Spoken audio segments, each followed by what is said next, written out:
વરસાદી માહોલ છવાયો છે। શહેરના અનેક વિસ્તારોમાં વરસાદ ખાબક્યો।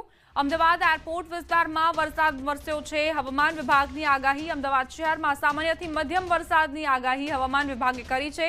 તે જ પ્રમાણે વાતાવરણ અમદાવાદમાં જોવા મળી રહ્યું છે, જેના કારણે ગરબા આયોજકો પણ ચિંતામાં મુકાયા છે, કારણ કે જે તૈયારીઓ કરી હતી તેના પર પાણી ફરી વળ્યા છે।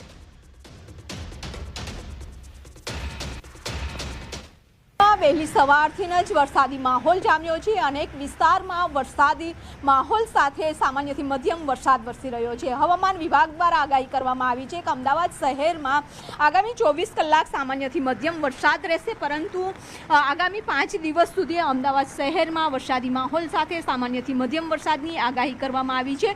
તો રાજ્યના અનેક વિસ્તારમાં પણ સામાન્યથી મધ્યમ વરસાદની આગાહી કરવામાં આવી છે।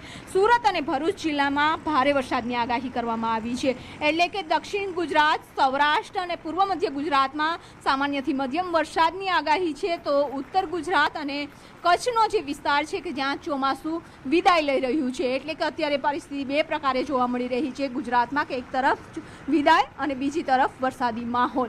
અત્યારે જે ચોમાસું પાક તૈયાર થઈ ગયો છે તેના માટે ત્યારે પણ ખેડૂતો માટે આ ચિંતિત પાછોતરો જે વરસાદ થઈ રહ્યો છે તે પણ ચિંતાજનક છે, અને સાથે જ નવરાત્રિની શરૂઆત છે તે થવા જઈ રહી છે। એટલે કે અત્યારે ગરબા આયોજકો છે તૈયારી કરી રહ્યા છે, ત્યારે જે ગ્રાઉન્ડ છે ત્યાં પણ પાણી ભરાઈ જવાની સમસ્યાઓ છે તે જોવા મળી રહી છે। એટલે કે તમામ લોકો ચિંતિત છે કે નવરાત્રિ પણ વરસાદ વિઘ્ન બની શકશે, કારણ કે આગામી 7 દિવસ છે તે હજુ હવામાન વિભાગ દ્વારા આગાહી કરવામાં આવી છે કે ગુજરાતમાં વરસાદી માહોલ સાથે સામાન્યથી મધ્યમ વરસાદ રહેશે। કેમેરામેન પ્રકાશ દેસાઈ સાથે વિપુ પટેલ, ન્યૂઝ 18 ગુજરાતી, અમદાવાદ।